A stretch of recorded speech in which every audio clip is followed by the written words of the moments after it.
नमस्कार, आदाब, सत श्री अकाल और खुशामदीद। Very very good evening to all of you people. This is Kumar Amit और आप लोग देख रहे हैं आपका अपना चैनल बी कॉम कॉर्नर। आज का वीडियो बहुत ज्यादा स्पेशल और इंपॉर्टेंट होने वाला है तमाम बी कॉम प्रोग्राम और ऑनर्स के स्टूडेंट्स के लिए। उम्मीद करता हूं आप सभी इस वीडियो लेक्चर के दरमियान मेरे साथ आखिरी तक बने रहेंगे। और हाँ, अगर आपको ये वीडियो हेल्पफुल लगता है, कंटेंट यूजफुल लगता है, तो इस वीडियो को लाइक करके अपने तमाम दोस्तों के साथ शेयर जरूर करेंगे। तो विदाउट वेस्टिंग द टाइम चलिए शुरू करते हैं। माय डियर फ्रेंड, जैसा कि आप सभी जानते हैं, रिसेंटली हम लोग चर्चा कर रहे हैं आपके one of the most important subject GST and custom law को लेकर के। और आज की क्लास के अंदर हम आपके जीएसटी के 9वें chapter that is the value of supply को स्टार्ट करने वाले हैं। देखिए, अभी तक हम लोगों ने जो जीएसटी के अंदर 8 चैप्टर पढ़े हैं, वहां पर हम लोगों ने तमाम तरीके के फंडामेंटल कॉन्सेप्ट को क्लियर करने की कोशिश की है। जैसे सबसे पहले हम लोगों ने मीनिंग ऑफ सप्लाई को काफी डिटेल में जाकर के, काफी डेप्थ में जाकर के अंडरस्टैंड किया था। जब आपने मीनिंग को समझा, उसके बाद हमने समझा प्लेस ऑफ सप्लाई क्या होता है, टाइम ऑफ सप्लाई क्या होता है, और फाइनली आज की क्लास के अंदर हम समझेंगे जो भी आपका सप्लाई है उसका वैल्यू क्या होता है, किस तरीके से उसकी वैल्यू को फाइंड आउट किया जाता है, कौन कौन से सेक्शन है, कौन कौन से रेलिवेंट प्रोविजन है जिनको आपको अपने दिलो दिमाग और जहन के अंदर उतारना है, और एग्जैक्टली किस तरीके के सवालात इस पर्टिकुलर चैप्टर से आपके फाइनल एग्जामिनेशन के अंदर पूछे जाते हैं। इन तमाम मुद्दों पर मैं आज की क्लास के अंदर आप सभी के साथ इत्मीनान से डिटेल में चर्चा करने वाला हूं। उम्मीद करता हूं आप सभी एक एक टॉपिक को मेरे साथ समझते चलेंगे। बहरहाल ज्यादा बातें ना करते हुए बढ़ते हैं लेक्चर की तरफ और समझने की कोशिश करते हैं। देखिए, हम लेक्चर को शुरू करें उससे पहले कुछ बुनियादी बातें हैं जिनको आपको जान लेना जरूरी है। सर, जब भी आप लोग वैल्यू ऑफ सप्लाई को फाइंड आउट करते हैं ना, तो सबसे पहले हमें समझना पड़ेगा इसके लीगल फ्रेमवर्क को। सर, एग्जैक्टली कौन कौन से सेक्शन है, कौन कौन से प्रोविजन है जिन्हें हम इस चैप्टर के अंदर कवर करने वाले हैं। तो सबसे पहले आप लोग समझिएगा, यहां पर अगर आप लोग वैल्यू ऑफ सप्लाई की बात करते हैं तो हम स्पेसिफिकली आपके सीजीएसटी एक्ट को लेकर के चर्चा करेंगे। यानी कि जो आपका सीजीएसटी एक्ट 2017 है उसको लेकर के हम लोग चर्चा करने वाले हैं। और मोस्ट रेलिवेंटली आप लोग ये मान के चले, हम लोग केवल यहां पर एक सेक्शन पढ़ेंगे, that is a section number 15। माने सेक्शन नंबर 15 का ताल्लुकात किससे रहने वाला है? वैल्यू ऑफ सप्लाई से रहने वाला है। समझ में आया? यानी कि हमें केवल और केवल एक सेक्शन पढ़ना है, सेक्शन नंबर 15। और ये जो सेक्शन है सीजीएसटी एक्ट 2017 का है। अगर आपने सेक्शन नंबर 15 कंप्लीट कर लिया, सेक्शन नंबर 15 के सारे प्रोविजंस को, सारे सबसेक्शंस को अंडरस्टैंड कर लिया, तो आपको काफी हद तक ये क्लैरिटी हो जाएगा कि सर वैल्यू ऑफ सप्लाई होता क्या है, किस तरीके से आप लोग वैल्यू ऑफ सप्लाई को फाइंड आउट करते हैं। अब एक बात और आपको अपने ख्याल में रखना है, सर सेक्शन नंबर 15 है लेकिन हमारे पास यहाँ पे मल्टीपल सबसेक्शन है जिन्हें हमें इस पर्टिकुलर चैप्टर के दरमियान अंडरस्टैंड करना होगा। जैसे अगर आप लोग यहाँ पे ध्यान देंगे तो सबसे पहले सेक्शन नंबर 15 सबसेक्शन नंबर 1 आप लोग अंडरस्टैंड करेंगे, ऐसे ही 15(2) आप लोग अंडरस्टैंड करेंगे, ऐसे ही आप लोग 15(3) अंडरस्टैंड करेंगे, ऐसे ही आपका 15(4) आएगा, और ऐसे ही माय डियर फ्रेंड्स आपका 15(5) आने वाला है। क्लियर? ये आपको थोड़ा सा ध्यान में रखना है। और एक इंपॉर्टेंट बात मैं आपको बता देता हूं, पहले तीन जो सेक्शन, जो पहले तीन सबसेक्शन रहेंगे 15(1), 15(2), 15(3), उसके अंदर आपको बेसिकली मान के चले प्रोविजंस पढ़ने हैं। लेकिन 15(4) के अंदर और 15(5) के अंदर हमारे पास वैल्यूएशन रूल डिफाइन किए गए हैं, जहां पर 15(4) के अंदर हम आपके वैल्यूएशन रूल नंबर 27 से लेकर के 31 पढ़ेंगे, और एक स्पेशल नोटिफाइड सर्विसेज के केस में आपको रूल नंबर 32 पढ़ना पड़ेगा, जो आपके सेक्शन 15 सबसेक्शन 5 के अंदर एक तरीके से इंक्लूड किया गया है। ये सारी बातें मैं अभी आपके साथ काफी डिटेल में चर्चा करूंगा, लेकिन पहले आपको समझना है कि सर लीगल फ्रेमवर्क क्या रहने वाला है। जब भी आप लोग वैल्यू ऑफ सप्लाई की बात करते हैं तो केवल एक सेक्शन रहेगा, सेक्शन नंबर 15, जिसको अगर आप लोग कमांड कर लेते हैं तो वैल्यू ऑफ सप्लाई से जुड़े हुए तमाम सवालात को आप लोग बड़े प्यार से, बड़े आराम से सोल्व कर पाएंगे। ठीक है? तो उम्मीद करता हूं ये बात तो आपको क्लियर रही होगी। अब समझिएगा मेरी बात, जो मैं आगे आपको समझाने वाला हूं। सर, इस वैल्यू ऑफ सप्लाई को किस तरीके से हम लोग समझ सकते हैं, वैल्यू ऑफ सप्लाई का मीनिंग क्या होता है? देखिए, एग्जैक्टली एक ऐसा अमाउंट जिसके ऊपर जीएसटी चार्ज किया जाता है of A supply of A goods और ए सर्विस। सबसे पहले तो आप लोग ये समझें कि सर सप्लाई आप सभी ने पढ़ा है, सप्लाई को हम लोगों ने काफी डिटेल में जाकर के, काफी गहराई में जाकर के पढ़ा है, और मैंने ये बात क्लियर क्लियर की थी सर सप्लाई आपका किससे जुड़ा हुआ हो सकता है, सर आपका जो सप्लाई है वो गुड्स से जुड़ा हुआ हो सकता है। तो सबसे पहले आप लोग का क्या कहेंगे, सर ये आपका जो सप्लाई है वो गुड्स का हो सकता है, या फिर आपका जो सप्लाई है वो आपकी सर्विसेज का हो सकता है, या फिर आप लोग ये भी कह सकते हैं दोनों का हो सकता है। समझ में आया? यानी कि आपकी जो सप्लाई है वो आपकी गुड्स से ताल्लुकात रख सकती है, सर्विसेज से ताल्लुकात रख सकती है, या दोनों से ताल्लुकात रख सकती है। अब जब कोई भी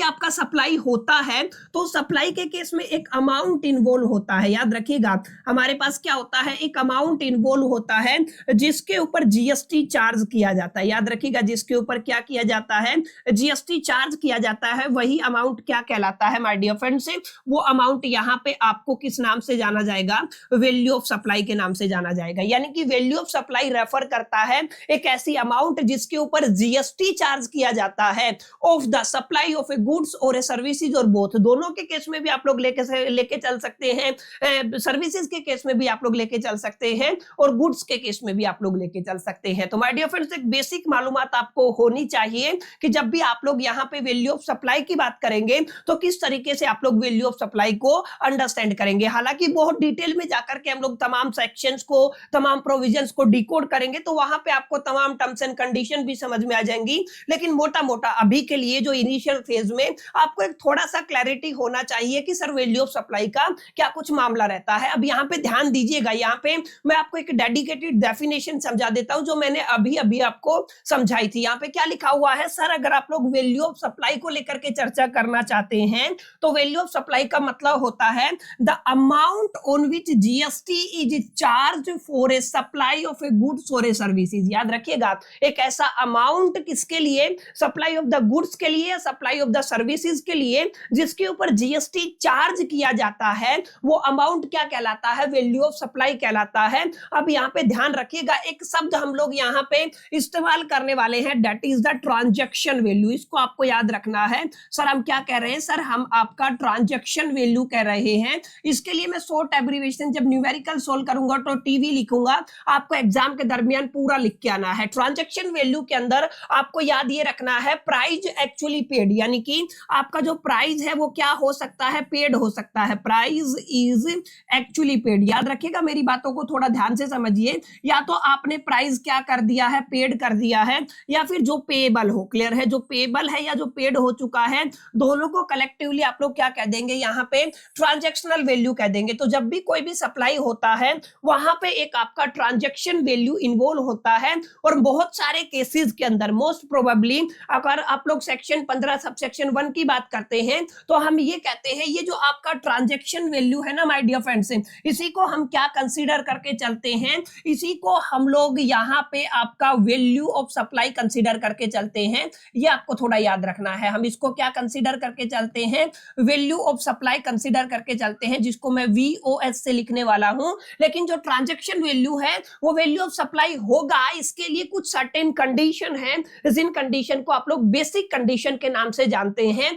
और हमारे पास दो कंडीशन ऐसी रहने वाली है। ठीक है, समझ में आई मेरी बात? मैंने क्या बताया सर, हमने कहा अगर आप लोग वैल्यू ऑफ सप्लाई को डिफाइन करना चाहते हैं तो एक ऐसा अमाउंट जिसके ऊपर जीएसटी चार्ज जो होता है वो अमाउंट किसका रहेगा, सप्लाई ऑफ गुड्स का हो सकता है, या सप्लाई ऑफ सर्विसेज का हो सकता है, या दोनों का हो सकता है। उस अमाउंट को आप लोग उस सप्लाई का वैल्यू कंसीडर करते हैं। और यहाँ पे ट्रांजैक्शन वैल्यू के अंदर प्राइस इज एक्चुअली पेड और ए पेएबल दोनों केसेस आ जाते हैं, और बहुत सारी सिचुएशन के अंदर ट्रांजैक्शनल वैल्यू को ही वैल्यू ऑफ सप्लाई कंसीडर किया जाता है, but on the behalf of the certain condition, जिनको आप लोग बेसिक कंडीशन के नाम से जानते हैं। और यहाँ पर हमारे पास याद रखिएगा हमारे पास कितनी कंडीशन होती है बच्चा, हमारे पास दो कंडीशन होती है। ठीक है, तो मैं यहाँ पे लिख देता हूं हमारे पास कितनी कंडीशन है, सर हमारे पास दो कंडीशन है। जहां पर सबसे पहली कंडीशन ये कहती है कि अगर आपने प्राइस पे किया है ना तो price is must be sole consideration. समझ में आया? तो आप लोग क्या कहेंगे, सर आप लोग कहेंगे प्राइस इज मस्ट बी, आपका क्या होना चाहिए, आपका प्राइस क्या होना चाहिए, सोल कंसिडरेशन होना चाहिए। माने जो आपने प्राइस पे किया है ना वो क्या होना चाहिए, सोल कंसिडरेशन होना चाहिए। और अगर आप लोग सेकंड कंडीशन की बात करते हैं तो यहाँ पे माय डियर फ्रेंड्स हमारे पास एक तो आपका सप्लायर होता है, आप सभी जानते हैं, एक क्या होता है आपका सप्लायर होता है, और दूसरा क्या होता है माय डियर फ्रेंड्स हमारे पास एक आपका रेसिपेंट होता है। तो याद रखिएगा एक तो हमारे पास सप्लायर होता है, एक रेसिपेंट होता है, वो क्या नहीं होने चाहिए, वो रिलेटेड नहीं होने चाहिए। हमने पढ़ा हुआ है रिलेटेड पार्टी क्या होती है और डिस्टिंक्ट पार्टी क्या होती है। जब हमने मीनिंग ऑफ सप्लाई को पढ़ा था या supply under the GST chapter किया था, वहां पे मैंने काफी डिटेल में जाकर के, गहराई में जाकर के ये सारे कॉन्सेप्ट आपको क्लियर किए थे। तो यहाँ पे सेम वही रिलेटेड रहने वाला है। माने अगर ये दोनों कंडीशन सेटिस्फाई करती है, in that particular situation we can consider the transaction value as a value of supply. समझ में आया? तो हम लोग क्या कर सकते हैं, यहाँ पे ट्रांजैक्शनल वैल्यू को क्या कंसीडर कर सकते हैं, वैल्यू ऑफ सप्लाई कंसीडर कर सकते हैं, अगर आपका सप्लायर और रेसिपेंट रिलेटेड ना हो, पहली कंडीशन है। दूसरी कंडीशन क्या है, अगर याद रखिएगा जो प्राइस है वो क्या होना चाहिए, सोल कंसीडरेशन होना चाहिए। अगर आपकी दोनों कंडीशन सेटिस्फाई करेंगी तो वहां पे जो आपका ट्रांजैक्शन वैल्यू है उसको आप लोग क्या कंक्लूड कर सकते हैं, उसको आप लोग specifically value of supply conclude कर सकते हैं। अब इन दोनों पॉइंट्स को मैं एक एग्जांपल के थ्रू आपको समझा देता हूं, ध्यान से समझिएगा। लेट अस से मैं एक एग्जांपल ले रहा हूं, ठीक है ना। हमारे पास माय डियर फ्रेंड्स आपका एक सप्लायर है, क्लियर है। लेट अस से हमने कोई भी एक एग्जांपल ले लिया है, आप लोग किसी का भी एग्जांपल ले सकते हैं। लेट अस से दिस वन इज अमित, और अमित यहाँ पे किसकी तरह बिहेव कर रहा है, आपके सप्लायर की तरह। माने इसने सप्लाई किया है तो मैंने इसको क्या कंसीडर कर लिया है, मैंने इसको आपका सप्लायर कंसीडर कर लिया है, क्लियर है। और यहाँ पे आपका सप्लाई हुआ है आपके रेसिपेंट के बीच में, क्लियर है। ये आपका कौन है, लेट अस से आपका रेसिपेंट है, और मैंने इसका नाम रख दिया है हुसैन, क्लियर है। आप लोग कोई भी नाम रख सकते हैं, ये आपका रेसिपेंट रहने वाला है, क्लियर है। तो इसको आप लोगों ने क्या कंसीडर किया है, आपका रेसिपेंट कंसीडर किया है। अब यहाँ पे क्लियरली आप अगर यहाँ पे ये कहते हैं कि सर जो आपका अमित है और आपका हुसैन है, पहला केस क्या है, हम लोग पहला सिचुएशन लेके चलते हैं, अमित एंड आपका सेकंड क्या हो जाएगा, आप लोग क्या कह देंगे, हुसैन। यानी कि मैं नाम से रिप्रेजेंट कर रहा हूं, आप लोग समझिएगा सप्लायर एंड रेसिपेंट। पहला केस क्या है, अगर ये रिलेटेड हो जाते हैं, क्या हो जाते हैं, या तो रिलेटेड हो जाते हैं या इनको आप लोग क्या कह सकते हो, या तो ये डिस्टिंक्ट हो जाते हैं। याद रखिएगा, या तो रिलेटेड हो गए या तो डिस्टिंक्ट हो गए। तो यहाँ पे आपका एक ट्रांजैक्शन हुआ है, लेटर से यहाँ पे आपके सप्लायर ने यानी कि अमित ने ट्रांजैक्शन किया है या सप्लाई किया है गुड्स का, किसका किया है, गुड्स का। लेट से हमने क्या कहा है, आपका कितना है, गुड्स का सप्लाई किया है, और यहाँ पर बदले में हुसैन ने यहाँ पे एक आपका ट्रांजैक्शनल वैल्यू पे किया है। हम लोग उसको कितना कंसीडर कर लेते हैं, 1 लाख कंसीडर कर लेते हैं। समझ में आया? तो यहाँ पे याद रखिएगा, अगर मैं आपसे कहूं sir transaction value value of supply होगा, अगर आप लोग इस सिचुएशन को देखते हैं तो सर बिल्कुल नहीं होगा, क्योंकि इस ट्रांजैक्शनल वैल्यू को 1 लाख को अगर आप लोग वैल्यू ऑफ सप्लाई बोलेंगे ना, यानी इसके ऊपर जीएसटी चार्ज नहीं होगा। क्यों नहीं होगा, क्योंकि दो बेसिक कंडीशन में से एक कंडीशन अभी तक सेटिस्फाई नहीं हुई है, दैट इज ये दोनों क्या है, रिलेटेड और डिस्टिंक्ट नहीं होने चाहिए। अब यहाँ पे ध्यान रखिएगा,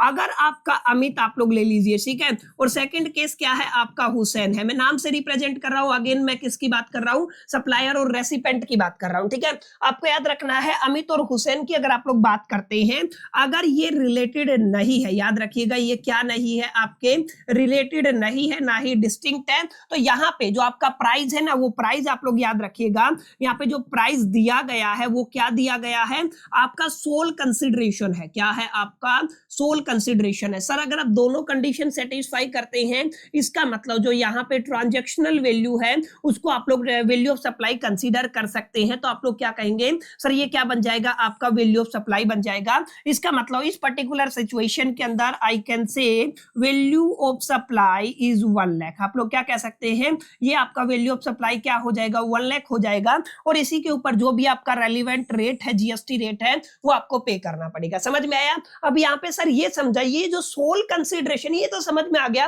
रिलेटेड की डेफिनेशन तो आपने पहले भी क्लियर की थी, लेकिन ये सोल कंसिडरेशन का क्या मामला। सोल कंसिडरेशन का मतलब है केवल पैसे में पेमेंट होना चाहिए और केवल पैसे के अंदर पेमेंट होना चाहिए। अब जैसे अगर आप लोग 1 लाख की बात करते हैं, यहाँ पे एक दूसरा सिनेरियो ले लो, मान लो यहाँ पे हुसैन ने 1 लाख रुपया डायरेक्ट पे ना करके ना, इसने क्या कहा, 50,000 कैश दे दिया। याद रखिएगा 50,000 हमारे पास कैश है, अलोंग विद इसने है ना अपना एक प्रोडक्ट मेरे को डिलीवर किया है इसके बदले में। क्लियर है, मेरे को क्या डिलीवर किया है, एक प्रोडक्ट डिलीवर किया है। अब याद ये रखना है, यहाँ पे एग्जैक्ट जो ट्रांजैक्शनल वैल्यू था वो कितने का था, सर होना 1 लाख रुपए का चाहिए था। ट्रांजैक्शनल वैल्यू कितने का होना चाहिए था, 1 लाख रुपए का होना चाहिए था। अगर 1 लाख रुपया पे करता तो ये सोल कंसिडरेशन होता, लेकिन इसने तो पूरा मैटर फंसा दिया। इसने 50,000 रुपया तो मेरे को पे किया, लेकिन आगे इसने क्या डिलीवर कर दिया, प्रोडक्ट डिलीवर कर दिया, इसका मतलब आई कैन इजीली से कि this is not the sole consideration, ये क्या नहीं रहने वाला है, आपका सोल कंसिडरेशन नहीं रहने वाला है। क्लियर? अगर आपका सोल कंसिडरेशन नहीं होता है तो उस केस में माय डियर फ्रेंड्स हम लोग क्या करने वाले हैं, उस केस में हम लोग आपके टाइप जो आपका ट्रांजैक्शनल वैल्यू है is not equal to the value of supply, इसको आपको याद रखना है। ठीक है? तो जब भी आप लोग ट्रांजैक्शनल वैल्यू को वैल्यू ऑफ सप्लाई में कंसीडर करना चाहेंगे तो we have a two basic condition. पहला क्या है, सोल कंसिडरेशन होना चाहिए प्राइस का। दूसरा क्या है, जो आपका सप्लायर है और जो आपका रेसिपेंट है वो रिलेटेड या डिस्टिंक्ट नहीं होने चाहिए। समझ में आया? यही बात मैंने पीछे भी लिखी हुई थी। आई होप कितनी बातें यहां तक आपको क्लियर रही होगी। यहाँ पे देखिए ये बात होगी क्लियर। अब यहाँ पे देखिए आगे क्या लिखा हुआ है, इसको पढ़ते हैं। ठीक है? यहाँ पे आपको लिखा हुआ है, सर अगर आप लोग आगे बात करते हैं, ये रिप्रेजेंट करता है ट्रांजैक्शनल वैल्यू को। ट्रांजैक्शनल वैल्यू का मतलब आप लोग प्राइस इज एक्चुअली पेड और पेबल दोनों को कंसीडर करते हैं। वेहर याद रखिएगा, अगर आप लोग सप्लायर की बात करते हैं, अगर आप लोग रेसिपेंट की बात करते हैं, आर नॉट रिलेटेड, क्या नहीं होने चाहिए माय डियर फ्रेंड्स, आपके रिलेटेड नहीं होने चाहिए। And price is sole consideration, price क्या होना चाहिए, सोल कंसिडरेशन होना चाहिए। अगर ऐसा होता है तो आप लोग ट्रांजैक्शन वैल्यू को क्या कंसीडर कर सकते हैं, वैल्यू ऑफ सप्लाई कंसीडर कर सकते हैं। समझ में आई मेरी बात? और यहाँ पे सेम बात आपको यहाँ पे ये लिखी हुई है। सर अगर आप लोग सीजीएसटी एक्ट 2017 की बात करते हैं और स्पेसिफिकली सीजीएसटी एक्ट के अंदर if we are talking about the section number 15, तो सेक्शन नंबर 15 के अंदर हम किसके अंदर डील करने वाले हैं, वैल्यू ऑफ सप्लाई के अंदर डील करने वाले हैं। और मैंने बताया सेक्शन नंबर 15 के अंदर भी हमारे पास 5 सबसेक्शन रहेंगे, 15(1), 15(2), 15(3), 15(4) और 15(5). ठीक है? इसको आपको याद रखना है। अब आगे मैं इसको बाइफरकेट करके भी आपको समझाऊंगा। यहां तक आप लोग मेरे को बताइए कि आपको इतनी क्लैरिटी हुई या नहीं हुई कि सर वैल्यू ऑफ सप्लाई का मीनिंग क्या होता है, बेसिक कंडीशंस क्या होती है। आगे हम लोग और थोड़ा गहराई में जाकर के लो की डेफिनेशन को भी फॉलो करेंगे, तब हमें और जाके क्लैरिटी होगा। लेकिन उम्मीद करता हूं यहां तक आपको चीजें क्लियर रही होंगी, आपके दिमाग में एक रोड मैप बन गया होगा कि सर ये पूरा का पूरा मामला क्या रहने वाला है। अब जो लीगल फ्रेमवर्क है ना, उसको थोड़ा गहराई में जाकर के अंडरस्टैंड करते हैं। सर 15(1) माने क्या, 15(2) माने क्या, 15(3) माने क्या, ये तमाम तरीके के सेक्शन और जो मैं रूल की बात कर रहा था ना, उसका क्या मीनिंग है, उसको हम लोग समझ लेते हैं। ध्यान रखिएगा मैंने क्या बताया। सर अगर आप लोग यहाँ पे पूरा का पूरा डिटेल में समझना चाहते हैं तो हमें इस चीज को गांठ बांध लेना है। सीजीएसटी एक्ट के अंदर हम लोग स्पेसिफिकली सेक्शन नंबर 15 को पढ़ने वाले हैं और सेक्शन नंबर 15 के अंदर हमारे पास आपका सबसे पहले क्या आने वाला है, सेक्शन नंबर 15(1) आने वाला है। उसके बाद आप लोग 15(2) पढ़ेंगे। उसके बाद आपको याद रखना हम लोग किसकी बात करेंगे, 15(3) की बात करने वाले हैं। इसके अलावा याद रखिएगा आपका एक तो 15(5) आ जाएगा। क्लियर है? और यहाँ पे आपको याद रखना है आपका क्या रहेगा, 15(4) आ जाएगा। क्लियर? तो ये आपके कितने सब सेक्शन हैं, आपके 5 सब सेक्शन हैं जिन्हें हमें पढ़ना होगा। और याद रखिएगा यहाँ पे अगर आप लोग 15(1) की बात करते हैं तो यहाँ पे हम लोग डिफाइन करते हैं एग्जैक्टली कब आपका ट्रांजैक्शनल वैल्यू ऑफ सप्लाई में कंसीडर किया जाएगा। समझ में आया? यानी 15(1) को आप लोग डिफाइन करना चाहे तो कैसे डिफाइन कर सकते हैं, सर यहाँ पे किस चीज के बारे में लिखा हुआ है, कब आपका ट्रांजैक्शनल वैल्यू आपका वैल्यू ऑफ सप्लाई में कंसीडर होगा, उसके लिए क्या सर्टेन कंडीशंस है, क्या क्या सिचुएशन है, क्या क्या हालात है, उनको कहां पे एक्सप्लेन किया गया है, सर आपके 15(1) के अंदर एक्सप्लेन किया गया है। समझ में आया? तो यहां पे आप लोग क्या कहेंगे, transactional value is the value of supply. ये वाला केस किस सेक्शन के अंदर पढ़ाया गया है, 15 के अंदर, और किस सब सेक्शन के अंदर पढ़ाया गया है, 15 के 1 के अंदर। क्लियर है? अब अगर आप लोग यहाँ पे बात करते हैं 15(2) की, तो याद रखिएगा कुछ ऐसी सिचुएशन होती है जहां पर आप लोग ट्रांजैक्शनल वैल्यू तो लेके चलते हैं लेकिन कुछ आइटम्स को यहाँ पे आप लोग अलग से इंक्लूड करते हैं। याद रखिएगा कुछ आइटम को क्या करते हैं, अलग से इंक्लूड करते हैं।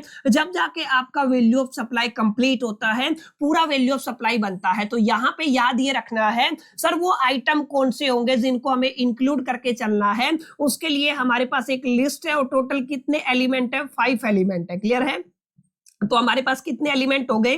5 एलिमेंट हो गए, जिनका लिस्ट कहां पे दिया गया है? सेक्शन नंबर 5.2 के अंदर दिया गया है। समझ में आया? तो यहाँ पे सेक्शन नंबर 5.1 के बारे में अगर आप लोग पढ़ेंगे तो यहाँ पे हम लोग समझेंगे ट्रांजैक्शनल वैल्यू इज एग्जैक्टली आपका किसके इक्वल होता है? वैल्यू ऑफ सप्लाई के इक्वल होता है। What are the terms and condition, what are the basic condition जिसको हमें सेटिस्फाई करना है। In some cases transactional value के अंदर हमें कुछ एलिमेंट्स को इंक्लूड करके चलना पड़ता है, ऐड करना पड़ता है। उनकी जो लिस्ट है 5 की कैटेगरी बन जाएंगी। उनकी जो लिस्ट है वो कहां पे दी गई है? सेक्शन नंबर 15.2 के अंदर दी गई है। और 15.3 के अंदर we are talking about the discount. याद रखिएगा हम लोग किसकी बात करने वाले हैं? डिस्काउंट की बात करने वाले हैं। समझ में आया? हम किसकी बात करते हैं? डिस्काउंट की बात करते हैं। और discounted are excluded from the transactional value. तो एग्जैक्टली कब उनको एक्सक्लूड करना है, इस मुद्दे पर हम लोग कहां पे चेक करने वाले हैं? आपके सेक्शन नंबर 15.3 के अंदर एक तरीके से कंक्लूड करने वाले हैं। तो 15.1 के अंदर transactional value is the value of supply रहेगा। अच्छा, 15.2 के अंदर क्या रहेगा? आपका inclusion in the value of supply. मैंने बताया ना आपका किन किन आइटम को आप लोग वैल्यू ऑफ सप्लाई के अंदर इंक्लूड करेंगे, उसका एक्सप्लेनेशन रहेगा। 15.3 के अंदर मैंने बताया ऐसे डिस्काउंट जिसको आपको इंक्लूड नहीं करना है, यानी आप लोग क्या कहेंगे? सर हम इनको क्या करके चलेंगे? एक्सक्लूड करके चलेंगे। समझ में आया? तो ये एक्सक्लूड करके चलोगे तो उसका एक्सप्लेनेशन कहां पे चला गया? 15.3 के अंदर चला गया है। अब सर बात ये आती है ट्रांजैक्शनल वैल्यू के लिए 2 कंडीशन सेटिस्फाई करना जरूरी है। सोल कंसीडरेशन होना जरूरी है। दूसरा क्या है? आपकी पार्टीज है वो आपकी रिलेटेड नहीं होनी चाहिए। लेकिन कुछ केसेस में जहां पे आपका 15.1 काम ही नहीं करेगा, माने या तो आपका प्राइस सोल कंसीडरेशन होगा ही नहीं या आपकी पार्टी रिलेटेड होंगी, तो उस केस में हमें वैल्यूएशन रूल लगाना होगा। याद रखिएगा उस पर्टिकुलर सिचुएशन के अंदर हम लोग क्या करेंगे? सर हम लोग आपके वैल्यूएशन रूल इंप्लीमेंट करेंगे। समझ में आया? तो हम लोग क्या करने वाले हैं? वैल्यूएशन रूल इंप्लीमेंट करने वाले हैं, जिनका एक्सप्लेनेशन सेक्शन नंबर 15.4 के अंदर दिया गया है। जहां पर आपका सेक्शन नंबर 15.1 एप्लीकेबल नहीं होता है उसको आप लोग कहां पे इंक्लूड करके चलते हैं? 15.4 के अंदर इंक्लूड करके चलते हैं। और बच्चा याद रखिएगा वैल्यूएशन रूल के अंदर हमारे पास कौन कौन से रूल है? सर हमारे पास सबसे पहले आपका रूल नंबर 27 आता है। उसके बाद आप लोग बात करेंगे 28 को लेकर के, उसके बाद आप लोग बात करने वाले हैं 29 को लेकर के। क्लियर है? ऐसे आप लोग किसको करेंगे? 30 आ जाएगा। ऐसे आप लोग क्या करेंगे? 31 आ जाएगा। क्लियर है? तो आप लोग यहाँ पे इन तमाम रूल को पढ़ेंगे जो कहां पे इंक्लूड किए गए हैं? वैल्यूएशन रूल की कैटेगरी के अंदर इंक्लूड किए गए हैं। लेकिन अगर आप लोग थोड़ा और आगे बढ़ेंगे तो हम लोग देखेंगे हमारे पास जो आपकी जीएसटी काउंसिल की रिकमेंडेशन पे कुछ आपकी नोटिफाइड सर्विसेज होती हैं, जिनके केस में ये तमाम रूल काम नहीं करते हैं। उसमें हमारे पास केवल 15.5 काम करता है, जहां पर हमारे पास एक स्पेशल रूल बनाया गया है, that is the rule number 30, जिसको हमें यहाँ पे पढ़ना होगा। समझ में आया? तो यहाँ पे अगर आप लोग मेजरली देखेंगे तो 15.4 के अंदर हम लोग 27 से लेके 31 तक पढ़ेंगे। और अगर आप लोग 15.5 की बात करते हैं तो हम लोग नोटिफाइड सर्विसेज या गुड्स को लेकर के चर्चा करेंगे, जहां पर आप लोग रूल नंबर 32 को इंक्लूड करके चलने वाले हैं। समझ में आया? तो यहां तक आपको क्लियर रहा होगा। देखिए मेरी पूरी कोशिश है मैं एक बिल्कुल सिस्टमेटिक वे में आपको लेके चलूं, एक एक कॉन्सेप्ट को समझाता चलूं, क्लैरिटी देता चलूं, ताकि आपको कॉन्फिडेंस आए, ताकि आपको पता चले कि एग्जैक्टली चीजें कैसे मूव ऑन होती हैं, आपको ये पता चले कि कैसे कैसे कौन कौन से सेक्शन को पढ़ना है और स्पेसिफिकली क्यों पढ़ रहा है। मैंने बताया ना आपका 15.1 आएगा, फिर 2 आएगा, फिर 3 आएगा, 4 आएगा, 4 के अंदर वैल्यूएशन रूल क्यों आए मैंने बताया ना, फिर आपका 15.5 आएगा। तो इस तरीके से आपको क्या करना है? तमाम चीजों को अच्छे से अंडरस्टैंड करना। समझ में आया? अब हम थोड़ा सा इस चैप्टर को अगर मैं समराइज करने की कोशिश करूं ना, तो यहां पे ध्यान दीजिएगा, ये जो आपकी टेबल बनाई है मैंने, इसको आप लोग स्टार टेबल कह सकते हैं। जिस भी बच्चे को ये वैल्यू ऑफ सप्लाई समझ में आ गया ना, वो समझ लीजिएगा ये टेबल समझ में आ गया, उसको वैल्यू ऑफ सप्लाई बड़ा प्यार से समझ में आ जाएगा। इतना मैं आपको श्योरिटी दे सकता हूं। देखिए ध्यान से देखिएगा क्या लिखा हुआ है। वैल्यू ऑफ सप्लाई को जब भी आप लोग कैलकुलेट करते हैं, वी हैव अ 2 मेथड। हमारे पास कितने तरीके हैं माय डियर फ्रेंड्स? हमारे पास 2 तरीके हैं। पहला तरीका आपका जर्नल वैल्यूएशन मैकेनिज्म के नाम से जाना जाता है। Yes, this one is most common. ठीक है, तो यहां पे पहला तरीका क्या है? जर्नल वैल्यूएशन मैकेनिज्म की कैटेगरी में आता है। दूसरा वही आपका स्पेसिफाइड जो आपका नोटिफाइड जो सर्विसेज और गुड्स है उनके वैल्यूएशन का तो मामला ही अलग हो जाता है। ठीक है, तो इसको तो आप एक बार छोड़ दीजिए। मोस्ट प्रोबेबली सवाल आपको जर्नल वैल्यूएशन मैकेनिज्म से पूछा जाता है। और समझिएगा वैल्यू ऑफ सप्लाई निकालना करना है तो we have two different methods, general valuation mechanism, notified supplies valuation. ध्यान रखिएगा, तो जर्नल वैल्यूएशन मैकेनिज्म और उसके बाद क्या है, नोटिफाइड सप्लाईज वैल्यूएशन है। अब जर्नल वैल्यूएशन मैकेनिज्म का जो बिहाफ है कि एग्जैक्टली यहाँ पे हमारे पास आगे जाके दो कैटेगरियां बनेंगी, वो दोनों कैटेगरियां बच्चा बेसिक कंडीशन के बिहाफ पे बनने वाली है। माने जो हमने दो कंडीशन पढ़ी थी, दो कंडीशन सर क्या पढ़ी थी, सोल कंसिडरेशन होना चाहिए प्राइस, और जो आपका सप्लायर है और रेसिपेंट है are not the related party, ये हमने पढ़ा था ना। या तो ये दोनों कंडीशन बच्चा सेटिस्फाई होंगी आपके केस के अंदर, या तो नहीं होगी। अब जहां पे सेटिस्फाई होंगी उसके लिए अलग से वैल्यूएशन रूल है, जहां पे सेटिस्फाई नहीं होंगी उसके लिए अलग से वैल्यूएशन रूल है। यानी कि हम लोग ये कह सकते हैं जर्नल वैल्यूएशन मैकेनिज्म के अंदर हमारे पास दो तरीके आ जाते हैं। एक को मैंने ए बोल दिया है सिर्फ बोलने के लिए, एक को बी बोल दिया है, ठीक है। ए कैटेगरी के अंदर जब आपकी बेसिक कंडीशन सेटिस्फाई करती है, बी के अंदर जब आपकी बेसिक कंडीशन सेटिस्फाई नहीं करती है, तो आपको क्या करना पड़ेगा। हालांकि इसका डिस्कशन मैं पीछे कर चुका हूं, लेकिन समराइज फॉर्म में आप लोग समझिए, ठीक है। तो अगर आपकी बेसिक कंडीशन सेटिस्फाई करती है, सर बेसिक कंडीशन क्या है, तो पहली कंडीशन तो यही है, supplier and recipient are not related, ठीक है। सप्लायर और रेसिपेंट क्या नहीं होना चाहिए, रिलेटेड नहीं होना चाहिए। और price is sole consideration for the supply, supply के लिए प्राइस क्या होना चाहिए, सोल कंसिडरेशन होना चाहिए। तो इस सिचुएशन के अंदर हम लोग कौन कौन से कैसे वैल्यूएशन करते हैं, according to the section 15(1), 15(2) and 15(3), ये हम लोगों ने पढ़ लिया, ठीक है।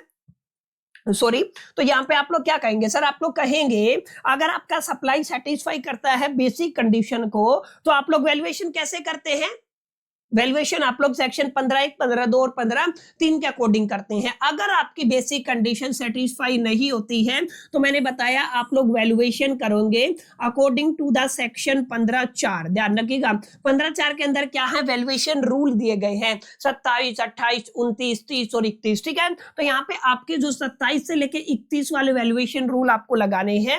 अगर आप लोग 27 से लेके 31 के वैल्यूएशन रूल लगाते हैं तो आप लोग इस पर्टिकुलर सिचुएशन के अंदर आपकी वैल्यू ऑफ सप्लाई का वैल्यूएशन कर पाएंगे। और याद रखिएगा नोटिफाइड सप्लाईज वैल्यूएशन कैसे किया जाता है, ये जीएसटी सॉरी आपका गुड्स को लेकर के भी हो सकता है, सर्विसेज को लेकर के भी हो सकता है। ये होगा on the recommendation of the GST council. मैंने पहले भी बताया है वैल्यूएशन आपका रहेगा, अगर आप लोग यहाँ पे चर्चा करते हैं section number 15 sub section number 5 की, जहां पे स्पेसिफिकली आपका रूल नंबर 32 डिफाइन किया गया है, रूल नंबर 32, जिसको हम लोग आगे आने वाली क्लासेस के अंदर काफी गहराई में जाकर के अंडरस्टैंड करेंगे। तो ये रूल नंबर 32 में ही आप लोग जो आपकी नोटिफाइड सर्विसेज और गुड्स हैं उनको वैल्यूएशन, उनका वैल्यूएशन करना आप लोग सीख सकते हैं, ठीक है।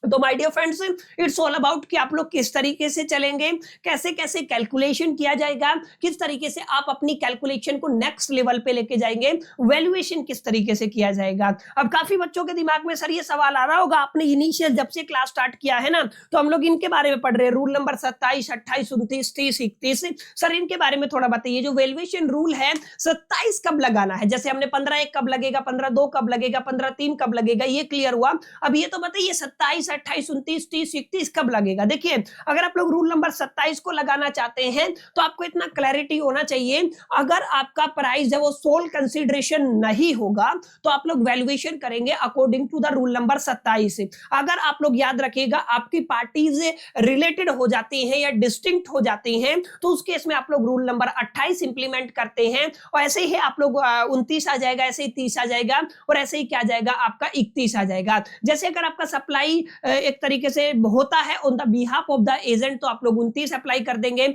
ऐसे आप लोग 30 और ऐसे 31। यानी कि आप लोग मोटा मोटा लिख भी लीजिएगा, मैं आपको बता देता हूं यहाँ पे जब भी आप लोग वैल्यूएशन रूल की बात करते हैं, ठीक है, इनको क्या बोलते हो, वैल्यूएशन रूल बोलते हो। ये जीएसटी रूल है, ये चैप्टर नंबर 4 के अंदर डिफाइन किए गए हैं सीजीएसटी एक्ट के, ठीक है, ये थोड़ा याद रखिएगा। अब ध्यान दीजिएगा जो मैं बात बता रहा हूं, सर अगर आप लोग रूल नंबर 27 की बात करते हैं तो रूल नंबर 27 तब लगेगा जब आपका consideration is not Holi the money, यानी कि आपका पूरा कंसिडरेशन किसके अंदर नहीं होगा, पैसे के अंदर नहीं होगा, यानी कि सोल कंसिडरेशन नहीं होगा। उस केस में आप लोग क्या लगाओगे, आप लोग रूल नंबर 27 लगाने वाले हो।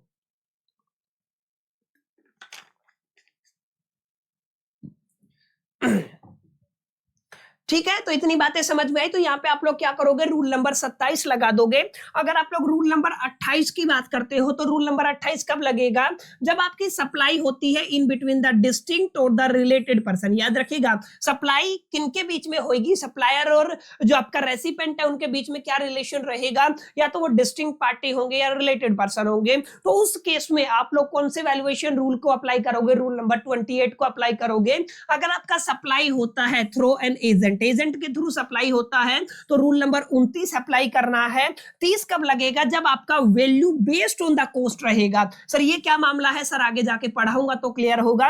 रूल नंबर 31 के अंदर हम लोग रेजिडुअल मेथड को इंक्लूड करके चलते हैं। ठीक है, यहाँ पे ये सब नहीं लगा तो रेजिडुअल के अंदर डाल दिया, बाकी सब हम इनके थ्रू कैलकुलेट करके चलेंगे। ठीक है, तो ये आपको याद रखना है। सर एग्जैक्टली 27 कब लगता है, 28 कब लगता है, 29 कब लगता है, 30 कब लगता है और 31 कब लगता है। अब आपके माइंड के अंदर, आपके दिमाग के अंदर, आपके ब्रेन के अंदर पिक्चर क्लियर होगी। कितने सेक्शन है, सबका सेक्शन किससे ताल्लुकात रखता है, कितने रूल है और उन रूल को कब इंप्लीमेंट करना है। अब हम जब वन बाय वन करके चीजों को कंक्लूड करेंगे ना, तो आप बिल्कुल प्यार से, बड़े आराम से वैल्यू ऑफ सप्लाई को ना अंडरस्टैंड करना, केवल अंडरस्टैंड कर पाएंगे, बल्कि इजीली न्यूमेरिकल के ऊपर भी इंप्लीमेंट कर पाएंगे। तो माय डियर फ्रेंड्स, ये आपका लीगल स्ट्रक्चर था जिसको हम लोगों ने यहाँ पे कंसीडर किया कि सर जब भी आप लोग वैल्यू ऑफ सप्लाई को पढ़ेंगे तो कौन कौन से सेक्शन है, कौन कौन से प्रोविजन है, उनका ताल्लुकात किससे रहता है और कौन कौन से रूल है जिनको आपको इंप्लीमेंट करना है। अब हम क्या करने वाले हैं, अब हम अपने लॉज को डिकोड करेंगे, एक एक सेक्शन को, एक एक प्रोविजन को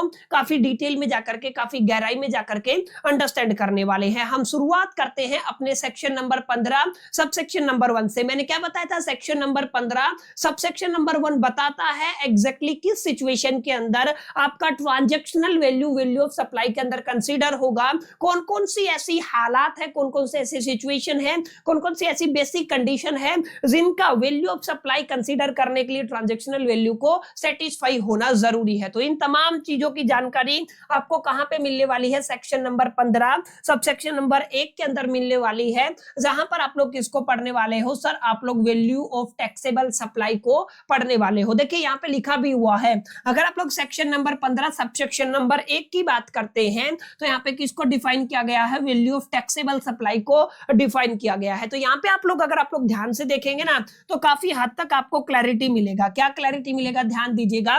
the value of taxable supply of goods और सर्विसेज और बोथ, ये बात मैं पहले भी बता चुका हूं। आप लोग वैल्यू को कंसीडर करते हैं, ये गुड्स के लिए भी हो सकता है, या आपका सर्विसेज के लिए भी हो सकता है, या दोनों के लिए भी हो सकता है। ठीक है, सेल बी ट्रांजैक्शनल वैल्यू, ये क्या हो सकता है, ये आपकी ट्रांजैक्शनल वैल्यू हो सकती है। ट्रांजैक्शनल वैल्यू के अंदर आप लोग प्राइस एक्चुअली पेड को इंक्लूड करके चलते हैं और पेबल को इंक्लूड करके चलते हैं for the supply of goods और सर्विस वेयर। ये जरूरी बात है, इसको ध्यान रखिएगा।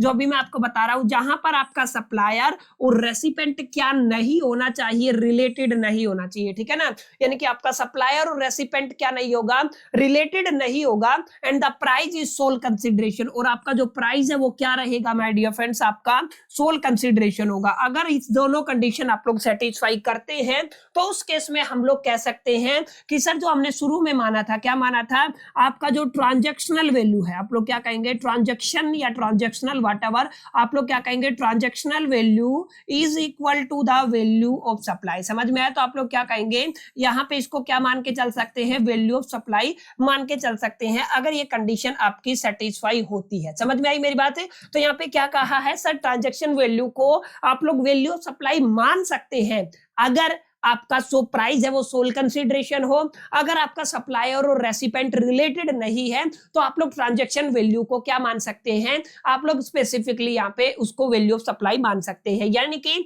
इसके अकॉर्डिंग आप लोग क्या कहेंगे, transactional value is equal to the value of supply if satisfy the both condition, basic condition 1, basic condition 2। तो आप लोग क्या कह सकते हैं, ट्रांजैक्शनल वैल्यू क्या होएगा, वैल्यू ऑफ सप्लाई के इक्वल होएगा। लेकिन याद रखिएगा, अगर आप लोग थोड़ा आगे बढ़ेंगे, सर अगर आप लोग सेक्शन 15 के अंदर ही सबसेक्शन नंबर 2 की बात करते हैं तो यहाँ पे साफ साफ लिखा हुआ है, सर अगर आप लोग यहाँ पे ध्यान रखिएगा, यहाँ पे 15(2) को इंप्लीमेंट करते हैं तो ट्रांजैक्शनल वैल्यू के अंदर भी कुछ एलिमेंट है जिनको हमें क्या करना पड़ता है, इंक्लूड करना पड़ता है। ठीक है, कुछ एलिमेंट है जिनको इंक्लूड करना पड़ता है, और जो जब टोटल करोगे तब जाके आपका वैल्यू ऑफ सप्लाई होगा। यानी आप लोग कह सकते हो ट्रांजैक्शनल वैल्यू प्लस में आप लोग क्या कहेंगे, कुछ सर्टेन एलिमेंट है, मैंने बताया ना उनको 5 कैटेगरी के अंदर क्लासिफाई किया है। तो जो ट्रांजैक्शनल वैल्यू प्लस में एलिमेंट क्या बन जाएगा, आपका वैल्यू ऑफ सप्लाई बन जाएगा। समझ में आया? सॉरी गाइस, ठीक है। तो ये क्या बन जाएगा, ट्रांजैक्शनल वैल्यू प्लस में सम एलिमेंट्स अगर आप लोग ऐड करते हो तो वो क्या कंसीडरेशन में होगा, वैल्यू ऑफ सप्लाई के कंसीडरेशन में आएगा। यानी value of supply is equal to the transactional value. क्या करोगे आप लोग, ट्रांजैक्शनल वैल्यू लेके चलोगे, प्लस में आप लोग क्या कहोगे, certain element according to the section 15 subsection 2। ठीक है, 15 सबसेक्शन 2 के अकॉर्डिंग कुछ एलिमेंट है जिनको यहाँ पे इंक्लूड किया जा सकता है, दोनों को ऐड कर देंगे तो वो आपका क्या बन जाएगा, वैल्यू ऑफ सप्लाई बन जाएगा। समझ में आया? तो ये आपको याद रखना है सर, वैल्यू ऑफ सप्लाई। और एक इंपॉर्टेंट बात, अगर ये आपके जो एलिमेंट है ये एग्जिस्ट नहीं करते हैं तो उस केस में आपका ट्रांजैक्शनल वैल्यू एग्जैक्टली क्या रहेगा, वैल्यू ऑफ सप्लाई के इक्वल रहेगा। समझ में आई मेरी बात जो मैंने आपको बताया? सो ट्रांजैक्शनल वैल्यू और वैल्यू ऑफ सप्लाई किस तरीके से रिलेटेड रहते हैं, इस बात को आपको अपने दिलो दिमाग और जहन के अंदर रखना है। ये तो हो गई 15(1) की बात। अब हम बात करते हैं सर, ये जो एलिमेंट है, ये जो आपने बताया है सर्टेन एलिमेंट है, इसकी कैटेगरी है और 5 कैटेगरी आपको प्रोवाइड की गई है, जो कहां पे डिफाइन की गई है सर, आपके सेक्शन 15(2) के अंदर। ध्यान दीजिएगा, यहां पे क्या लिखा हुआ है, हम किसकी बात करेंगे, सेक्शन नंबर 15 सबसेक्शन नंबर 2 की। और यहाँ पे माय डियर फ्रेंड्स आपका क्या किया गया है, इंक्लूजन किया गया है।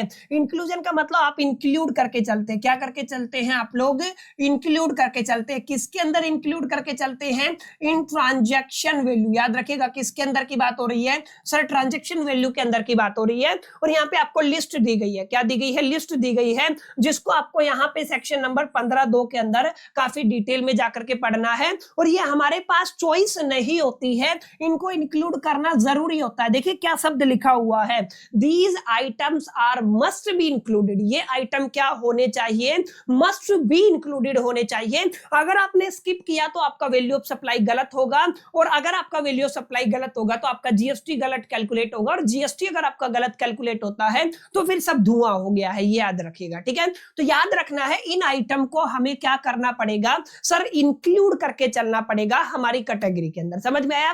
अब यहां पे अगर आप लोग बात करते हैं सर सबसे पहली कैटेगरी की, तो सर सबसे पहली कैटेगरी के अंदर हम लोग टैक्सेस को लेकर के चर्चा करेंगे, ड्यूटीज को लेकर के चर्चा करेंगे, फीस को लेकर के चर्चा करेंगे, और चार्जेस को लेकर के चर्चा करेंगे। ये कोई भी चीज अगर आपने पे की है तो इनको माय डियर फ्रेंड्स आपको ट्रांजैक्शनल वैल्यू के अंदर इंक्लूड करना होगा। याद रखिएगा क्या करना होगा, इंक्लूड करना होगा। लेकिन याद रखिएगा टैक्सेस का मतलब आपको क्या नहीं इंक्लूड करना है सर, आपको जीएसटी को इंक्लूड नहीं करना। ठीक है, एक्सेप्ट आप किसकी बात कर रहे हैं, जीएसटी की बात कर रहे हैं। अगर आपने कोई टैक्सेस पे किया, जैसे आप लोग ले लीजिए, मान लीजिए आपका जो ट्रांजैक्शन वैल्यू है ना वो कितने का हुआ है, लेटर से आपका कितने का हुआ है, 2 लाख का हुआ है, क्लियर है।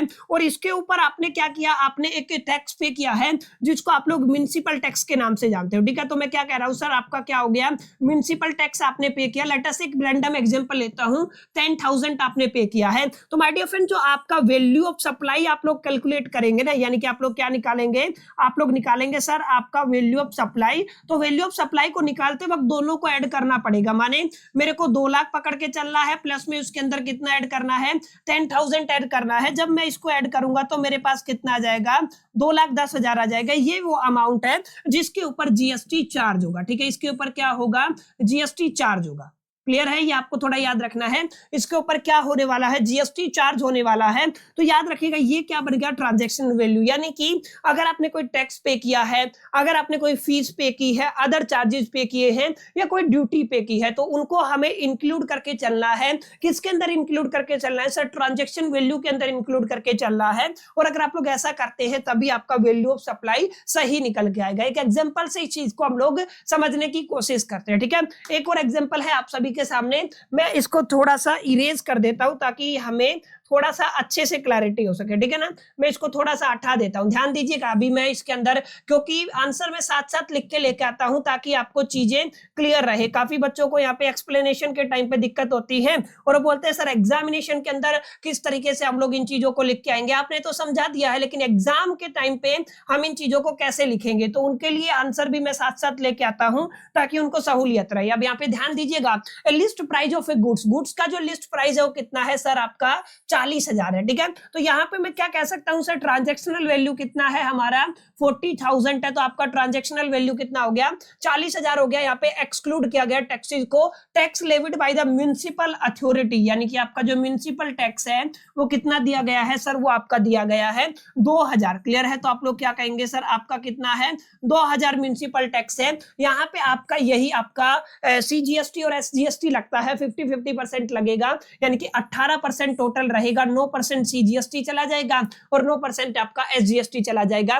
तो सबसे पहले हमें क्या करना पड़ेगा, हमें इनको कंक्लूड करना पड़ेगा। कंक्लूड का मतलब हमें एग्जैक्ट आंसर तक पहुंचाना पड़ेगा।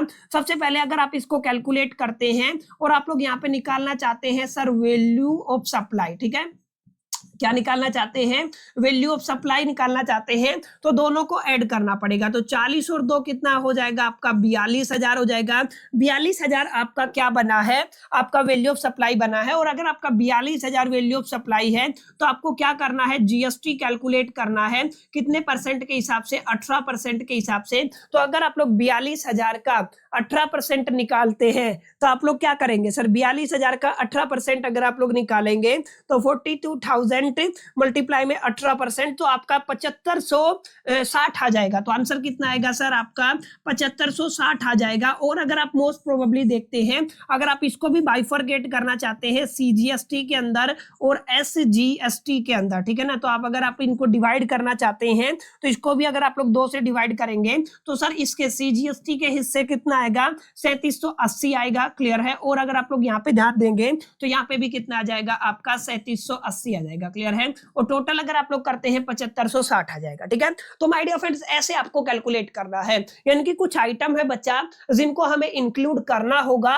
What are the situation, what are the circumstances according to the section number 15 sub section number 2, जहां पर हम लोगों ने सबसे पहले किसको पढ़ा है, टैक्सेस को लेकर के चर्चा की है, हम लोगों ने सबसे पहले चार्जेस को लेकर के चर्चा की है, और हम लोगों ने किसको लेकर के चर्चा की है, आपके ड्यूटीज और फीस को लेकर के चर्चा की है। समझ में आया? अब आगे थोड़ा बढ़ते हैं और यहाँ पे ध्यान दीजिएगा, second point is going to be very very important. यहाँ पे क्या लिखा हुआ है, यहाँ पे लिखा हुआ है अगर कोई भी अमाउंट रेसिपेंट पे करता है on the behalf of the supplier to a third party, are you getting my point, यानी कि कोई भी पेमेंट है जो किसने किया है, रेसिपेंट ने किया है, सप्लायर के बिहाफ पे किया है, और किसको किया है, थर्ड पार्टी को किया है। तो रेसिपेंट ने जो थर्ड पार्टी को पेमेंट किया सप्लायर के बिहाफ पे, उसको भी ट्रांजैक्शनल वैल्यू के अंदर इंक्लूड करना पड़ेगा। सर इसका क्या मतलब है, एग्जांपल से समझाता हूं ताकि आपको क्लैरिटी हो सके। सर यहीं पे मैं ले लेता हूं, ठीक है, यहीं पे मैं आपका एग्जांपल ले लेता हूं, ध्यान रखिएगा। ठीक है, मैं यहीं पे आपका एग्जांपल ले रहा हूं ताकि आपको चीजें बेहतर तरीके से समझ में आ सके। जस्ट चेंज द कलर, और हम यहाँ पे क्या कर रहे हैं, हम यहीं पे आपका कैलकुलेशन कर रहे हैं, इसको भी मैं हटा देता हूं। ध्यान रखिएगा, यहाँ पे मैं सेकंड सिचुएशन ले रहा हूं, ठीक है।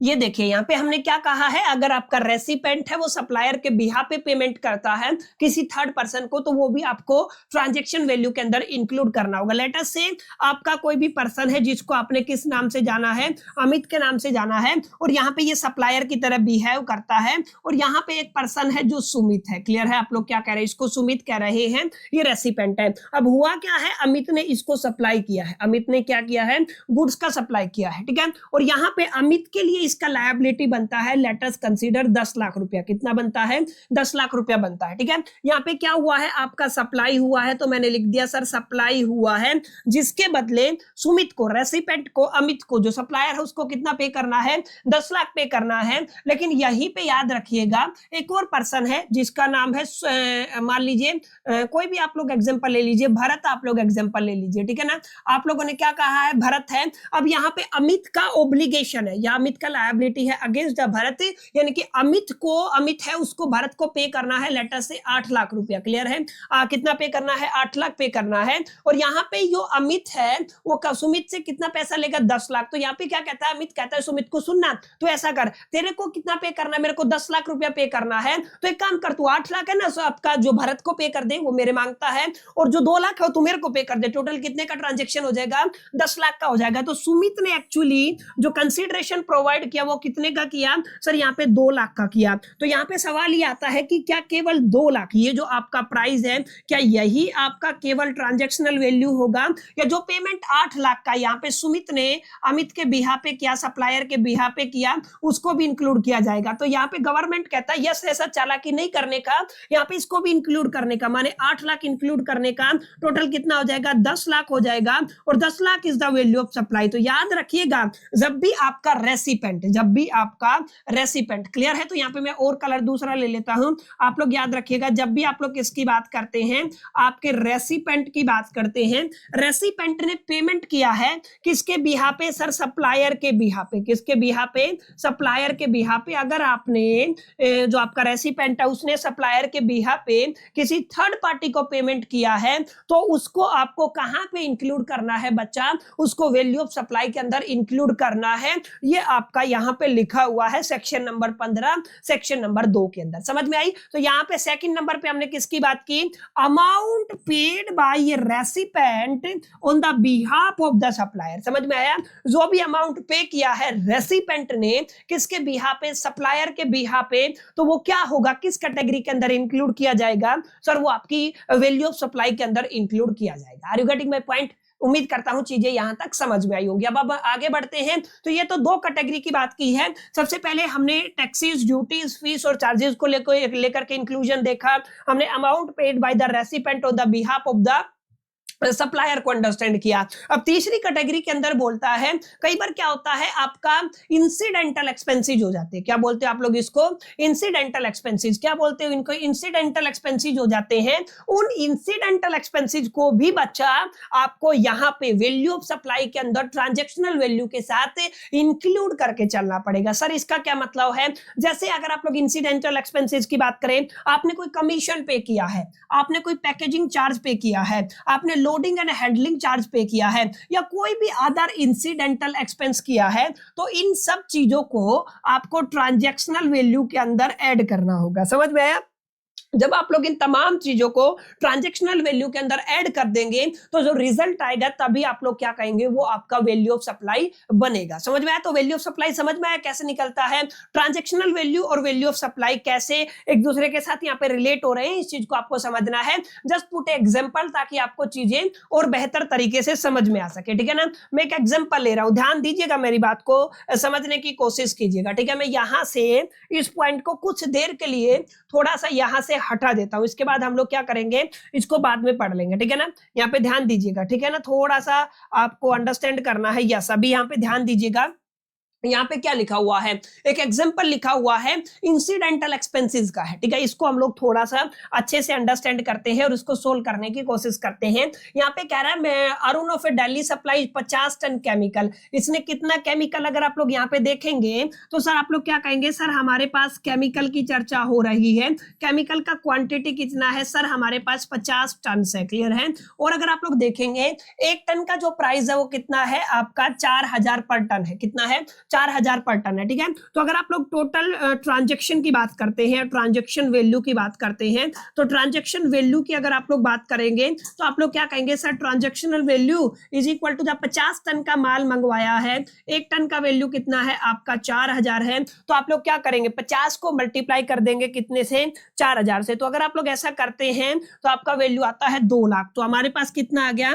आपका जो ट्रांजैक्शनल वैल्यू है वो कितना आ गया? 2 लाख आ गया। एक क्लैरिटी तो हमें हो गया है, इतनी बात तो हमें सर समझ में आ गई है। आगे देखिए, आगे क्या लिखा हुआ है, लेकिन यहाँ पे कुछ इंसिडेंटल चार्जेस भी है बच्चा। क्या है? कुछ इंसिडेंटल चार्जेस भी है, साफ साफ लिखा हुआ है।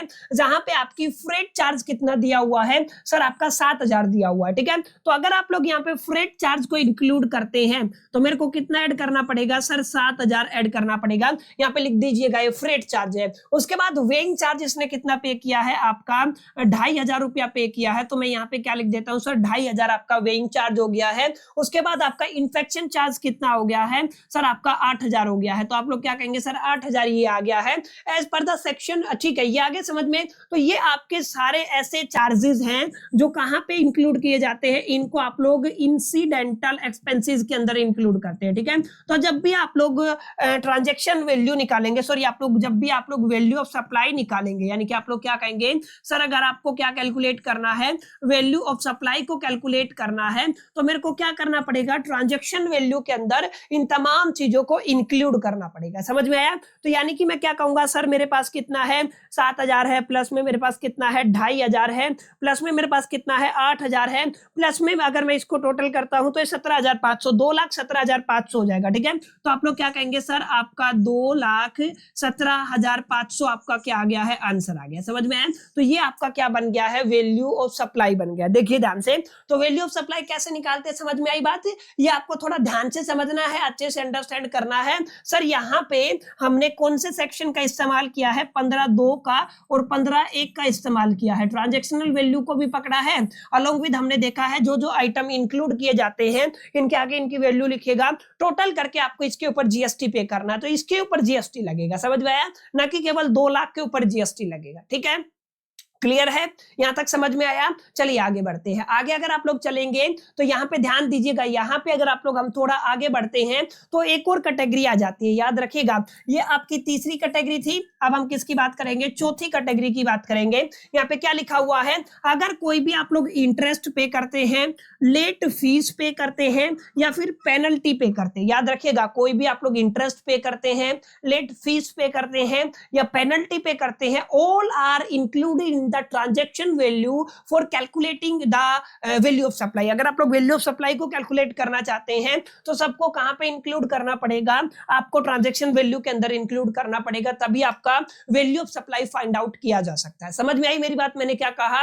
तो ये याद रखना है। पांचवें के अंदर हम लोग क्या पढ़ते हैं, subsidies linked to the price. याद रखिएगा ऐसी सब्सिडीज जो किससे लिंक होती है, प्राइस से लिंक होती है। याद रखिएगा ऐसी सब्सिडी जो आपकी या तो सेंट्रल गवर्नमेंट ने प्रोवाइड की है, याद रखिएगा, या तो आपकी स्टेट गवर्नमेंट ने प्रोवाइड की है। ठीक है, अगर इन्होंने कोई सब्सिडी प्रोवाइड की है तो उसे इंक्लूड नहीं करना है, उसे आप लोग क्या करके चलेंगे, एक्सक्लूड करके चलेंगे। एक्सेप्ट जितने भी subsidy directly link to the payment है उनको यहां पे ट्रांजैक्शन वैल्यू के अंदर ऐड करना है if you want to calculate the value of supply. समझ में आया? तो यहां पे this is all about the section number 15 subsection number 2, जहां पर हमें बताया गया है taxes, duties, fees and charges को इंक्लूड करना है, amount paid by a recipient on the behalf of the supplier ये आपको इंक्लूड करके चलना है, इंसिडेंटल एक्सपेंसेस को इंक्लूड करके चलना है, interest, late fees and penalty को इंक्लूड करके चलना है, subsidies link to the price except central government और स्टेट गवर्नमेंट जो सब्सिडीज प्रोवाइड करती है उनको छोड़ करके सबको क्या करना माय डियर फ्रेंड्स, यहाँ पे इंक्लूड करके चलना है। रिगार्डिंग माय पॉइंट, तो अगर आप लोग इस तरीके की चीजों को अंजाम देते हैं तो definitely you will be able to each and every calculation, each and every situation handle given in the value of supply. ठीक है, तो ये आपको थोड़ा सा ध्यान में रखना है। तो माय डियर फ्रेंड्स ये आपका सेक्शन नंबर 15(1) हो गया, 15(2) हो गया। Now finally it's time to talk about the section number 15(3). Section number 15(3) बताता है ऐसे कौन कौन से डिस्काउंट है जिनको, याद रखिएगा ऐसे कौन कौन से डिस्काउंट है जिनको आपको इंक्लूड नहीं करना है या एक्सक्लूड करना है ट्रांजैक्शन वैल्यू के अंदर। तो इसका एक्सप्लेनेशन कहां पे गिवन है, सर इसका एक्सप्लेनेशन गिवन है यहां पे सेक्शन नंबर 15 सबसेक्शन नंबर 3 के अंदर। बड़ा ध्यान से पढ़िएगा माय डियर फ्रेंड्स, क्या लिखा हुआ है सेक्शन नंबर 15 सबसेक्शन नंबर 3 के अंदर, आपको exclusion of discount from the transactional value, transactional value के अंदर से इनको एक्सक्लूड करना। ठीक है, यहां पे हमारे पास दो सिचुएशन बनेगी, डिस्काउंट दिया कब है इसके ऊपर डिपेंड करेगा, या तो आपने डिस्काउंट दिया होगा eight the time of the supply और बिफोर द सप्लाई। समझ में आया? Eight the time of the supply और बिफोर द सप्लाई, तो इसका एक केस बनने वाला है। अगर आपने डिस्काउंट दिया है आफ्टर द सप्लाई तो यहाँ पे सेकंड सिचुएशन बनने वाला है। तो दो सिचुएशन है, दोनों के लिए अलग से प्रोविजन दिए गए। समझ में आया क्या बताया मैंने? अगर आपने डिस्काउंट अलो किया है लेकिन at the time of the supply allow किया है या बिफोर द सप्लाई अलो किया है तो उसका एक कैटेगरी बनता है, लेकिन अगर आपने डिस्काउंट अलो किया है आफ्टर द सप्लाई तो उसका सेकंड कैटेगरी बनता है। और इन दोनों के लिए प्रोविजन कहां पे लिखे हुए हैं, सेक्शन 15(3) के अंदर लिखे हुए हैं। देखिए क्या लिखा हुआ पढ़ते हैं, according to the CGST act 2017 सेक्शन 15(3) प्रोवाइड्स द सर्टेन डिस्काउंट। यहाँ पे क्या प्रोवाइड किए गए हैं, हमारे पास कुछ सर्टेन डिस्काउंट प्रोवाइड किए गए हैं जिनको हमें यहाँ पे कंसिडरेशन में रखना है। ठीक है, यहाँ पे कितने डिस्काउंट है, certain discount can be excluded. याद रखिएगा हमारे पास कुछ डिस्काउंट है जिनको एक्सक्लूड किया गया है from the TV transactional value. Clear है? तो इस चीज को आपको थोड़ा ध्यान में रखना है कि यहाँ पे जो डिस्काउंट है उनको एक्सक्लूड किया है फ्रॉम द ट्रांजैक्शन वैल्यू, इसी को हमें यहाँ पे पढ़ना है। और पहली कैटेगरी क्या है? Type of the discount allowed in deduction. तो यहाँ पे सबसे पहला लिखा हुआ है आपका डिस्काउंट गिवन बिफोर। देखिए क्या लिखा हुआ है, या तो आपने डिस्काउंट दिया है पहले और eight the time of the supply. याद रखिएगा टाइम ऑफ सप्लाई के केस की बात कर रहा है, या उससे पहले अगर आपने डिस्काउंट दिया है तो उस पर्टिकुलर केस में इसे एक्सक्लूड करना पड़ेगा। अगर, याद रखिएगा, अगर आपका गिवन बिफोर और eight the time of the supply, ये तो क्लियर हो गया है। डिस्काउंट आपने सप्लाई के टाइम पे या सप्लाई से पहले दिया है, it clearly record in the invoice. ये भी एक इंपॉर्टेंट बात है। देखिए दो कंडीशन है, पहला डिस्काउंट आपने सप्लाई के टाइम पे दिया है या सप्लाई से पहले दिया है और उसका इनवॉइस के अंदर रिकॉर्ड है, तो आप लोग क्या करेंगे, उस डिस्काउंट को ट्रांजैक्शन वैल्यू से हम लोग क्या कर देंगे, माइनस कर देंगे। लेकिन अगर आपने डिस्काउंट दिया है आफ्टर द सप्लाई, किसकी बात हो रही है, आफ्टर द सप्लाई, जिसको आप लोग क्या कहते हैं, पोस्ट सप्लाई डिस्काउंट। क्या कहते हैं, पोस्ट सप्लाई डिस्काउंट। उस केस में क्या होगा, उस केस में देखिए तीन कंडीशन सेटिस्फाई होनी चाहिए। सबसे पहली, the discount is established in the terms of an agreement, यानी कि ये जो डिस्काउंट है ये किसमें होना चाहिए था, एग्रीमेंट में इसका एक्सप्लेनेशन होना चाहिए, जो कि supply of the time of the supply से पहले बनाया जाता है। माने डिस्काउंट दिया है सप्लाई के बाद दिया है, कोई दिक्कत नहीं है, लेकिन जो एग्रीमेंट होता है ना सप्लाई से पहले, उसके अंदर इसका जिक्र होना चाहिए, ये एस्टेब्लिश होना चाहिए। The discount is specifically linked to the relevant invoice. इसका जो डिस्काउंट है उसका लिंक किससे होना चाहिए, रेलिवेंट इनवॉइस से होना चाहिए। और सबसे जरूरी जो कंडीशन है, recipient reserve the input tax credit related to the discount, यानी कि रेसिपेंट क्या करेगा, रिजर्व करके रखेगा किसको, आईटीसी को। किससे जुड़ा हुआ, जो इस पर्टिकुलर डिस्काउंट से जुड़ा हुआ है। तो तीनों कंडीशन सेटिस्फाई करती हैं, तो आप लोग इसको after the supply, post supply अगर आप डिस्काउंट देते हैं तो इस तरीके से आपको इसको एक्सक्लूड करना है, ये कंडीशन रहेंगी।